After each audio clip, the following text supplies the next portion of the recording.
नमस्कार दोस्तों, आप सभी का आपके अपने YouTube चैनल जीएस दरबार में हार्दिक स्वागत है। मेरा नाम है आशीष। दोस्तों, आज फिर कई दिनों बाद मैं आप सभी के बीच में मुखातिब हुआ हूँ, एक नई उमंग के साथ, एक नई ऊर्जा के साथ। अभी बीच में एक एसएससी जीडी की नोटिफिकेशन आ गई थी, जिसके चलते हम उसमें ज़्यादा व्यस्त हो गए थे। उसके वीडियो आप सब देख रहे होंगे, लगातार यूट्यूब चैनल पर पढ़ रहे हैं।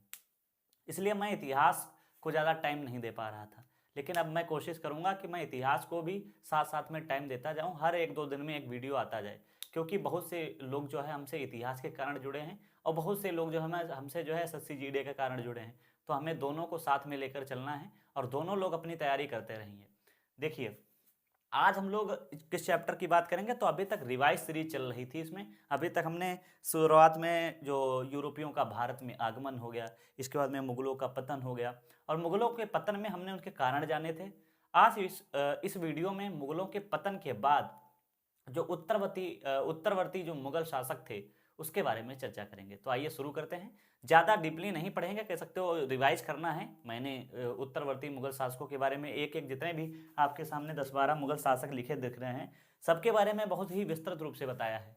अगर आप हमारे साथ नए जुड़े हैं तो डिस्क्रिप्शन में आप प्लेलिस्ट में जाइएगा, वहाँ पे जो है आधुनिक भारत का इतिहास प्लेलिस्ट बनी है, उसमें होगा कॉलम। आप वहाँ से पूरे अच्छे तरीके से इतिहास को जान सकते हैं। इस वीडियो के माध्यम से मेरा सिर्फ मकसद ये है कि आपको रिवाइज कराया जा सके। तो आइए शुरू करते हैं। सबसे पहले बात आती है बहादुर शाह प्रथम की। तो आप सभी को पता है कि औरंगजेब कौन, इधर मैं लिखे देता हूं, औरंगजेब। औरंगजेब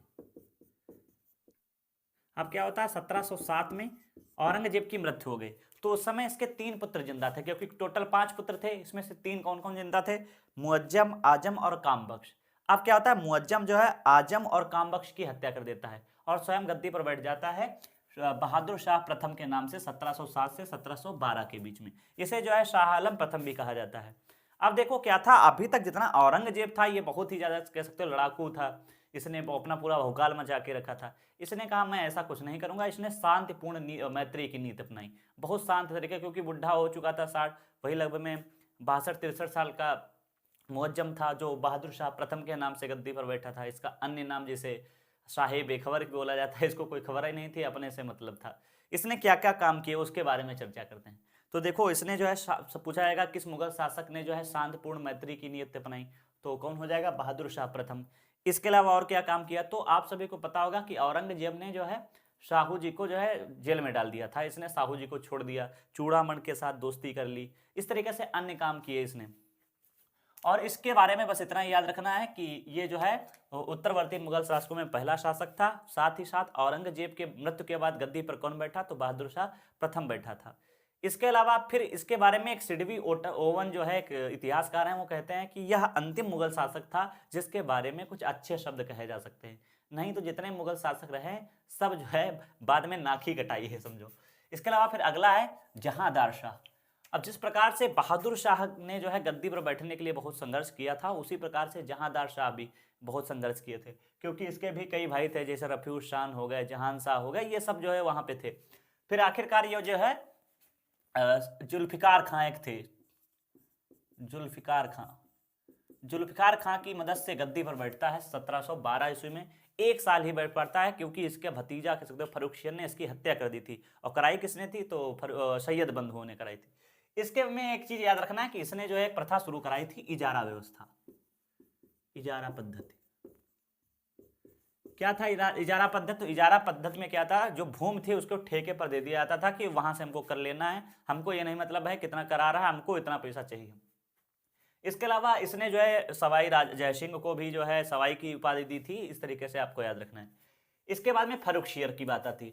फर्रुखशियर के बारे में याद रखना है कि देखो, सबसे पहले बात आती है फर्रुखशियर में, सबसे मेन पॉइंट यही आता है कि 1707 में इसने अंग्रेजों को परमिशन दे दी थी कर मुक्त व्यापार करने की, क्योंकि इसके फोड़ा निकल आया था। और फोड़ा इसका पूरा इंडिया के जितने भी या भारत के जितने भी चिकित्सक थे वो सही नहीं कर पा रहे थे।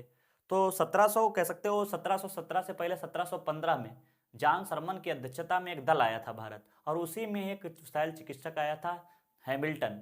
और हैमिल्टन ने क्या किया था, विलियम हैमिल्टन पूरा नाम था, और उसने जो है फर्रुखशियर का फोड़ा सही कर दिया था, जिसके चलते फर्रुखशियर बहुत खुश हुआ था। और उसने कहा ठीक है, आप सबको मैं एक कह सकते हो एक उपहार देता हूँ। उपहार ये है कि आप सब कर मुक्त व्यापार कर सकते हैं। किस क्षेत्र में? बिहार और उड़ीसा और बंगाल वाले क्षेत्र में। इसके बाद में क्या होता है, फर्रुखसियर बैठा रहता है, इसने जो है बहुत अच्छे तरीके से चालबाजी करके जुल्फिकार खां की हत्या करा देता है। और फर्रुखसियर में एक चीज़ और आपको याद रखना है कि फर्रुखसियर ने तो कर मुक्त व्यापार करने का आदेश दे दिया, इधर जो है ये चाहता था कि हम जो है जुल्फिकार खां से पीछा छुड़ाएं, तो वो भी इसका पीछा छूट गया। अब फर्रुखसियर को सैयद बंधुओं ने गद्दी पर बैठा लाया था, तो ये भी सोच रहा था कि लाओ हम सैयद बंधुओं से भी अलग हो जाएं, तो सैयद बंधुओं को मारने का प्रयास किया। लेकिन क्या होता है, सैयद बंधु इनसे चालाक थे, और सैयद बंधु ने खुद ही फर्रुखसियर की हत्या करवा दी, तो इसकी भी मृत्यु हो जाती है। उसके बाद रफ़ीउद्दरजात बैठते हैं, इनका कोई खास योगदान नहीं रहा। इसमें बस एक चीज़ याद रख सकते हैं, नेकुशियर का विद्रोह पूछा जाएगा। किसके शासनकाल में नेकुशियर का विद्रोह हुआ था? तो जो अकबर था, सुल्तान अकबर, जो कह सकते हो औरंगजेब का पुत्र था, उसका ही पुत्र था नेकुशियर। इसका विद्रोह हुआ था रफ़ीउद्दरजात के समय, और रफ़ीउद्दरजात की 4 जून 1719 को जो है क्षय रोग से मृत्यु हो जाती है। इसके बाद में रफ़ीउद्दौला गद्दी पर बैठते हैं, और 6 जून से 17 सितंबर 1919 तक गद्दी पर बैठते हैं, और इनकी जो है पेचिश से मृत्यु हो जाती है। इनमें कुछ खास नहीं याद रखना है। इसके बाद में साहब का नंबर आता है किसका? मोहम्मद शाह रंगीला। मोहम्मद शाह रंगीला के नाम से ही आपको पता चल रहा होगा कि रंगीला था, मतलब यह है कि ये अपने भोग विलास में ज़्यादा लिप्त रहता था, काम वासना में ज़्यादा लिप्त रहता था। और इसके शासनकाल में क्या क्या काम हुए, तो सबसे मेन कारण पूछा जाएगा, नादिर शाह का आक्रमण किसके शासनकाल में हुआ था? नादिर शाह का। तो नादिर शाह का आक्रमण मोहम्मद शाह रंगीला के शासनकाल में हुआ था। और जितने भी नवीन राज्य थे, चाहे अवध अलग हुआ हो, चाहे बंगाल वाला क्षेत्र अलग हुआ, जितने भी नए राज्य बने, मराठा हो गए, ये सब जो है पहले पूरे मुगल लोगों के साथ मिलकर ही काम करते थे। लेकिन ऐसी स्थिति आ गई, राजपूत हो गए, मराठा हो गए, बंगश बंधु हो गए, ये सब अलग हो गए। किसके कारण? मोहम्मद शाह रंगीला की नीतियों के कारण। और मैंने मोहम्मद शाह रंगीला के बारे में बहुत अच्छे तरीके से पढ़ाया है, और नादिर शाह के बारे में भी बहुत अच्छे तरीके से पढ़ाया है। आगे शुरू करते हैं। अहमद शाह। अहमद शाह 1748 से 1754 तक गद्दी पर बैठता है। और अहमद शाह ज़्यादा दिन तक गद्दी पर नहीं बैठ पाया, क्योंकि देखो कितना साल, 48 से 54। अब यहाँ पे एक व्यक्ति आ जाता है, सफदरजंग। क्या नाम है? सफदरजंग। सफदरजंग की मदद से यह जो है गद्दी पर बैठा था। लेकिन इसमें एक व्यक्ति आ जाता है जिसका नाम आपने सुना होगा, इमादुल मुल्क। इमादुल मुल्क ने क्या किया था? मराठाओं के साथ मिलकर इमादुल मुल्क ने क्या किया था? सफदरजंग की हत्या करा दी थी, और साथ ही साथ अहमद शाह को अंधा कर दिया था। और उसके अलावा फिर गद्दी पर बैठाया था आलमगीर द्वितीय को। तो इसमें भी कुछ खास याद नहीं रखना है। शाह आलम द्वितीय, हाँ अगर याद रखना चाहते हो तो ये याद रख सकते हो कि अहमद शाह जो था, इसके समय जो है अहमद शाह अब्दाली का आक्रमण हुआ था। किसका? अहमद शाह अब्दाली। अहमद शाह अब्दाली का लगभग में 5 बार आक्रमण इसके शासनकाल में हुआ था, अहमद शाह के आक्रमण में। इसके अलावा फिर आलमगीर द्वितीय। आलमगीर द्वितीय के समय जो है लगभग में 2 बार आक्रमण हुआ था। किसका? तो अहमद शाह अब्दाली का। किसके बारे में भी कुछ खास नहीं याद रखना है। फिर आलमगीर द्वितीय की मृत्यु के बाद शाहजहां तृतीय गद्दी पर बैठते हैं। ये जबरदस्ती बैठ गए थे। कौन बैठाए थे? तो इमादुल मुल्क ने बैठा दिया था गद्दी पर जबरदस्ती। लेकिन इधर संघर्ष कर रहा था शाह आलम द्वितीय। शाह आलम द्वितीय जो है गद्दी पर बैठता है किसके मदद से? तो बाजीराव की मदद से, बाजीराव प्रथम की मदद से गद्दी पर बैठता है। कम से कम ये देखो, स्वयं को जो है सुल्तान घोषित कर देता है, परंतु लगभग में 12 वर्ष जो है ये अपनी गद्दी से दूर रहता है। फिर आखिरकार ये गद्दी पर बैठता है 1770। अच्छा, एक चीज़ और याद रखिए यहाँ पे आलमगीर द्वितीय में एक चीज़ और पॉइंट याद रख सकते हैं कि 1757 में क्या हुआ था? इसी के शासनकाल में प्लासी का युद्ध हुआ था। ये याद रख सकते हो। देखो, प्लासी का युद्ध से इसका कोई संबंध नहीं है, परंतु पूछा जाएगा कि प्लासी के युद्ध के समय मुगल सम्राट कौन था? आलमगीर द्वितीय। और जब यहाँ पे शाह आलम द्वितीय की बात आएगी तो इसमें पूछा जाएगा बक्सर का युद्ध।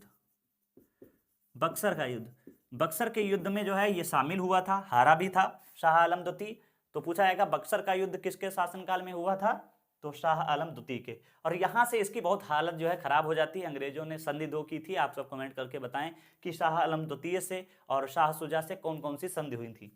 इसके अलावा 1757 में बक्सर का युद्ध हुआ। 1806 की तरफ क्या हुआ था? अंग्रेजों ने इन्हें पेंशनर बना दिया था। तो पूछा जा सकता है कि प्रथम वह कौन सा मुगल शासक था जो पेंशनर था? तो ये पेंशनर भी बना था, प्रथम पेंशनर। अंग्रेजों ने इसे पेंशनर बना दिया था। इसके अलावा बात आती है अकबर शाह द्वितीय। अकबर शाह द्वितीय, इस पेंशनर देखो बना दिया गया था शाह आलम द्वितीय को, और पेंशन इनकी बंद कर दी गई शाह आलम द्वितीय की, अकबर शाह द्वितीय की। इनकी भैया पेंशन बंद कर दी गई, तो इन्होंने राजा राम मोहन राय को राजा की उपाधि देकर भेजा था ब्रिटेन कि जाओ हमारी पेंशन बहाल करो जाके। अब बाकी इनके सिक्कों पर से भी इनके नाम हटा दिए गए थे, अंग्रेजों ने बिल्कुल हटा दिए थे नाम, क्योंकि यहाँ पे अंग्रेजों का धीरे धीरे वर्चस्व बढ़ गया है। फिर लास्ट में नंबर आता है बहादुर शाह सेकेंड का, और जिसे बहादुर शाह जफर भी कहा जाता है, क्योंकि ये कविता लिखने का बहुत शौकीन था और गुलमुखी नाम से कविता लिखता था। और 1757 का समय जब आता है, तो ये जो 1857 की क्रांति होती है या प्रथम स्वतंत्रता संग्राम होता है, उसमें शामिल होता है, और वहाँ से इसको जो है रंगून भेज दिया जाता है, और यहीं से मुगल वंश का अंत हो जाता है। तो मैंने बहुत शार्ट में आप सभी को मुगलों के बारे में या वो उत्तरकालीन मुगलों के शासकों के बारे में बताया है। वैसे तो मैंने सभी के बारे में कह सकते हो अलग अलग बहुत अच्छे तरीके से पढ़ाया है। मेरा यहाँ पे मुख्य उद्देश्य था कि आप सभी को शार्ट में बता दो, रिवाइज हो जाएगा। और अगर मैंने जितना बताया है बस यहीं से पॉइंट बनते हैं। बाकी अगर आप लिखने के शौकीन हैं कि जैसे इतिहास के बारे में आप लिखें, तो फिर आपको वहाँ पे थ्योरी ज़रूरत होती है, तब आप जो है प्लेलिस्ट में जाके वहाँ से पढ़ सकते हैं। आप सभी को ये वीडियो कैसा लगा है कमेंट करके ज़रूर बताएं, और मैं कोशिश करूँगा कि जल्द से जल्द वीडियो इतिहास के भी लाया करूँ, जिससे कि आपको और ज़्यादा जो है आसानी रहे। तो इस वीडियो में बस इतना ही रखता हूँ। धन्यवाद।